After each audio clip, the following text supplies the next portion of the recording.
কাগজের ফুল আর নৌকা ভাসিয়ে গাত্রদাহ বানানো হচ্ছে বলে মনে কৌতূহল জাগে ক্ষণে ক্ষণে। ঢেকুর তুলতে তুলতে আশ্বাসের বাণী আর ফুটানি মেরে প্রস্থান নেওয়া কিছুই রুই কাতলা পাঁচিল টপকে কিংবা জাল ছিঁড়ে বেরিয়ে যাওয়ায় পায়তারা চালিয়ে যাচ্ছে।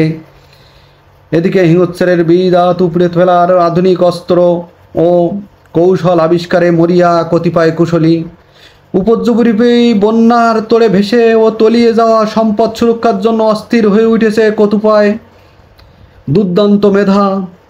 ঝিলের স্বচ্ছ জল আর বেদনার রং মেখে নির্মল হাসি হাসতে পারাটা সত্যি অসাধারণ আর তৃপ্তিদায়ক হয় যদি নিমিষেই শকুনের আশ্রয় একের পর এক ঝড়ে ভাঙতে থাকে। খুশির বার্তা শোনার সাথে সাথে প্রকাণ্ড ঢেউ সজোরে আছড়ে পড়ে পোতাশ্রয়ে শিউরে ওঠে দোলা দিয়ে যায় আমার মতো আরও কিছু নগণ্যের হৃৎকাননে।